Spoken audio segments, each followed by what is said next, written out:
Hello friends, अस्सलाम वालेकुम। उम्मीद करता हूँ आप सब खैरियत से होंगे। आज की वीडियो का टाइटल है बिटकॉइन का एनालिसिस। बिटकॉइन के देखते हैं कि क्या कर रहा है। कल के दिन में बिटकॉइन काफ़ी ज़्यादा गिरा है और बहुत मेजर सपोर्ट तोड़ चुका है और बड़े टाइम से ये गिर रहा है। अरूज को ही ज़वाल है और ज़वाल को दोबारा अरूज है। तो इसमें देखते हैं कि देखें कैसी बात है कि नवंबर 2021 में जो हाईएस्ट प्राइस थी बिटकॉइन की, वो थी अप्रॉक्सीमेटली $69,000 और आज फिर दोबारा नवंबर 2022 है और नवंबर 2022 में वही चीज़ आपको $15,000 में मिल रही है। अप्रॉक्सीमेटली ये चेंज बनता है तकरीबन 77% चेंज है। 77% मार्केट गिर चुकी है। तो आगे मार्केट क्या करेगी? क्या ये टाइम है क्रिप्टो में इन्वेस्ट करने का या नहीं? डिटेल्ड एनालिसिस होंगे। वीडियो थोड़ी-सी लंबी हो सकती है, लेकिन ज़रूर देखिएगा, आपको इसमें कुछ ना कुछ लाज़मी सीखने को मिलेगा। मैं एनालिसिस करके तो आपके सामने भी वीडियो लगा सकता हूँ, सारा बता दूँ, लेकिन आपके सामने लाइव एनालिसिस करने का मतलब ये होता है ताकि आप लोगों को कुछ ना कुछ समझ लग जाए। तो ये मंथली टाइम फ्रेम है। मंथली टाइम फ्रेम के मुताबिक आपके पास एक ये सपोर्ट आ गई है, सॉरी रेजिस्टेंस आ गई है, एक ये सपोर्ट आ गई है, ये क्लोज बेस पे। और अगर हाई की बेस पे लगाएं तो ये रेजिस्टेंस आ गई हैं और ये हाई लो की बेस पे ये सपोर्ट पॉइंट आ गए हैं। तो हमारे पास ये कोई भी पॉइंट इग्नोरेबल नहीं है, तो इसलिए हम सभी लगाते हैं। उसके बाद इससे नीचे अगर हम जाते हैं तो हमारे पास सपोर्ट पॉइंट जो है वो डेफ़िनेटली ये आ रहा है, जो कि 32, 31, 33,000 के करीब का है। तो यहाँ तक मार्केट गिर सकती है, जो कि बहुत लोएस्ट लेवल है, बहुत ज़्यादा लोएस्ट लेवल है।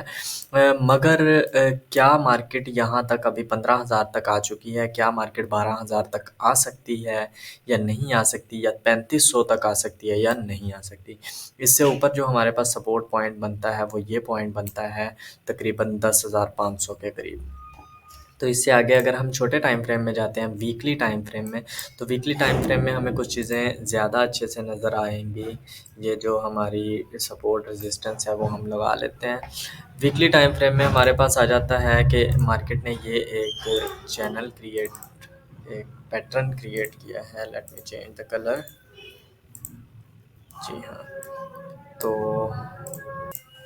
तो ये हमारे पास ये पॉइंट, एक ये ट्रेंड लाइन ऊपर से लगी है और इसके साथ-साथ जो हमारे पास सपोर्ट लेवल बना है वो अप्रॉक्सिमेटली ये लेवल बना था। इसके साथ-साथ मार्केट ने अभी वीक क्लोज़ नहीं किया है। आज थर्सडे है, फ्राइडे, सैटरडे और संडे, ये 3 दिन बाकी हैं वीकली क्लोजिंग को। तो मार्केट उससे नीचे आ चुकी है और ये प्रीवियस ये लो था एक, जो कि नवंबर 2020 का था। तो उसके पास मार्केट अभी खड़ी है, लेकिन उसकी कोई रिस्पेक्ट नहीं की। तो इस वजह से अभी एक्सपेक्टेड है कि अब मार्केट यहाँ से डायरेक्ट नीचे गिरेगी। उसकी रीज़न ये है कि एक तो एफटीएक्स की बैंक्रप्सी जो है वो नियर टू बैंकरप्ट है। अगर ऐसा हो जाता है या एफटीएक्स सेल आउट हो जाती है तो डेफ़िनेटली मार्केट पे बहुत बड़ा इम्पैक्ट पड़ेगा। इससे पीछे अगर आप डे वन में जाएँ, तो डे वन में ये बहुत ज़्यादा क्लियर है आपके पास, बहुत ही ज़्यादा क्लियर है चीज़ें। वो ऐसा है कि आपके पास एक ये वही जो हमने वीकली टाइम फ्रेम में लगाया है पैटर्न, ये आपके पास बन जाता है। तो इसके बनने के बाद या तो मार्केट रेगुलरली गिरनी चाहिए या थोड़ा-सा रीटेस्ट करके गिरनी चाहिए। लेकिन मैं आपको यहाँ पे बता दूँ, अगर मार्केट रीटेस्ट करने के लिए जाती है, अगर मार्केट यहाँ से रीटेस्ट करने के लिए ऊपर जाती है, तो ये सिर्फ़ और सिर्फ़ यहाँ तक नहीं आएगी। माइट पॉसिबल कि अगर रीटेस्ट करने के लिए आए तो मार्केट मुकम्मल तौर पे सपोर्ट के अंदर चली जाए, और ये भी पॉसिबल है कि 23, 24, 25,000 तक भी चली जाए, but I am not expecting that. मेरे मुताबिक मैं जो सोच रहा हूँ वो मार्केट को यहाँ से रेगुलरली गिरना चाहिए। अभी आज सीपीआई डाटा है तो पॉसिबिलिटी है कि मार्केट सीपीआई पे क्रैश कर जाएगी। अगर ये सीपीआई पे क्रैश कर जाती है तो फिर 15,000 या 10,000 से पहले रुकना, सॉरी 15,000 या 14,000 से पहले रुकना बहुत मुश्किल है। ये एक सपोर्ट है इसकी 9,800 के करीब, उसके बाद 31,000 के करीब है। ये तो आ गए हैं सपोर्ट एंड रेजिस्टेंस एनालिसिस। उसके बाद हमारे पास जो दूसरे एनालिसिस हैं वो कुछ ऐसे हैं। लेट मी ओपन द जी, तो ये हमारे सपोर्ट एंड रेजिस्टेंस हैं, इसको हम ऑफ कर देते हैं और ये जो ट्रेंड लाइन्स हैं, इनकी हमें ज़रूरत नहीं है और ये सपोर्ट रेजिस्टेंस सपोर्ट भी हम लोग गायब कर देते हैं ताकि हमें किसी किस्म के एनालिसिस के टाइम पे डिस्टर्बेंस ना हो। ये क्लोज हो गई हैं। इसके बाद हमारे पास जो नेक्स्ट चीज़ आ रही है वो वीकली टाइम फ्रेम अगर हम देखेंगे तो वीकली टाइम फ्रेम में हमारे पास ये एक पैटर्न बन रहा है, हार्मोनिक पैटर्न।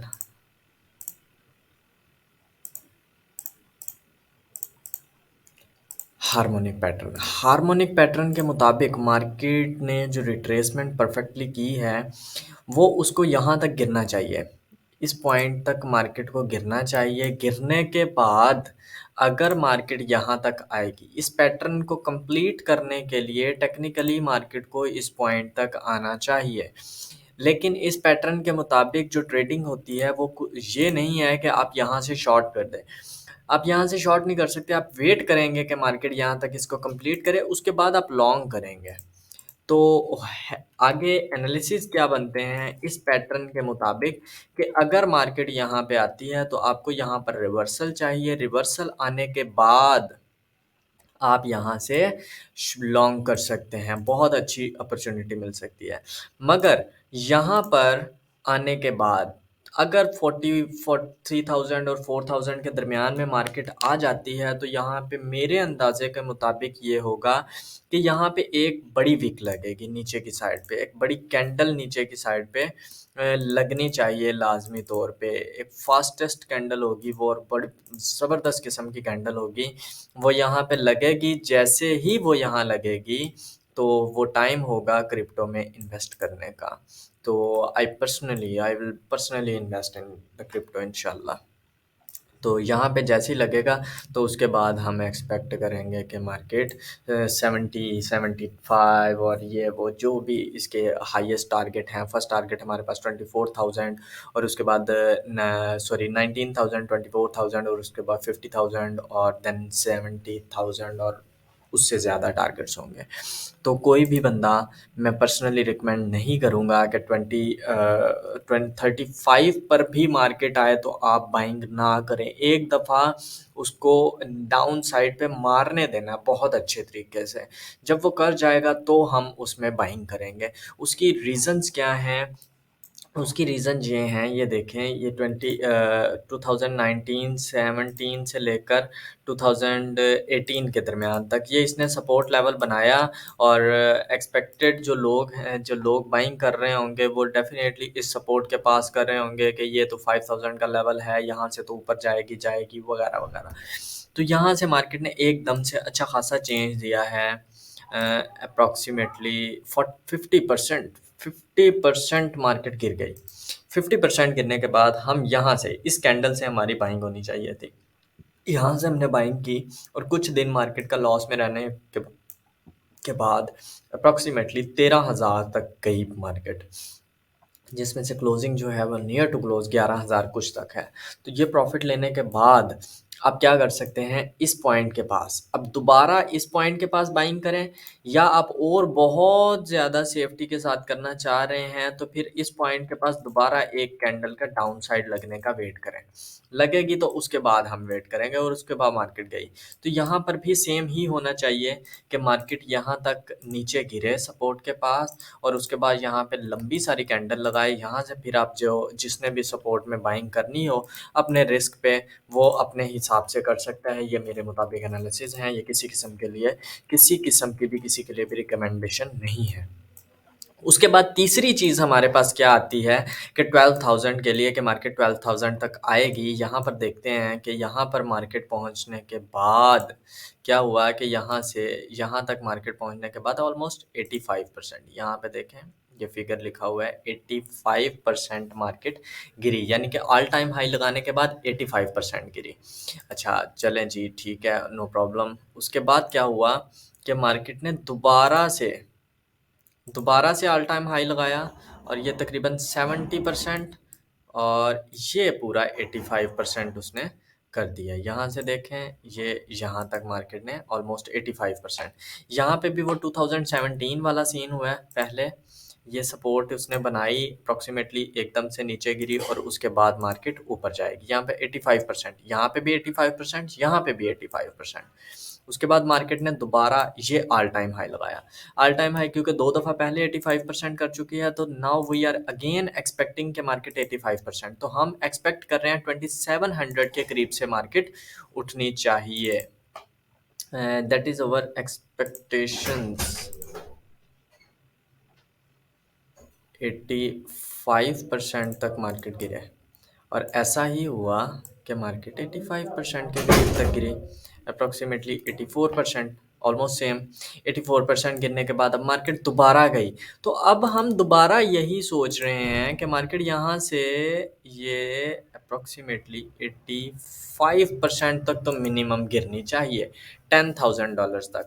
लेकिन ये 3 दफ़े ऐसा हो चुका है, तो इस वजह से मैं डिफरेंट सोच रहा हूँ कि एग्जैक्टली 85% नहीं होगा, 90, 92, 93, जब लोगों को लगेगा कि क्रिप्टो का टाइम ख़त्म हो चुका है, crypto is nothing but a scam, कुछ ऐसा लगेगा, ये होगा वो होगा, तो तब जाके दोबारा ये बाउंस बैक करेगा। इसमें 1 साल भी लग सकता है, 6 महीने भी लग सकते हैं और 3 साल भी लग सकते हैं। मगर मैं दोबारा इसको 70,000 पर अगर जाता देखता हूँ, तो 2025-27 से पहले मुझे इसका राइज़ अगेन नज़र नहीं आता। तो हमेशा ट्रेड करें अपने लॉस लिमिट्स को डिसाइड करके, स्टॉप लॉसेस को डिसाइड करके। वीडियो को लाइक करें, कमेंट करें और अगर कोई चीज़ पूछने वाली है पूछें और अपने दोस्तों के साथ शेयर भी करें। मुलाकात होगी नेक्स्ट वीडियो में, फिल वक्त के लिए अल्लाह हाफिज़।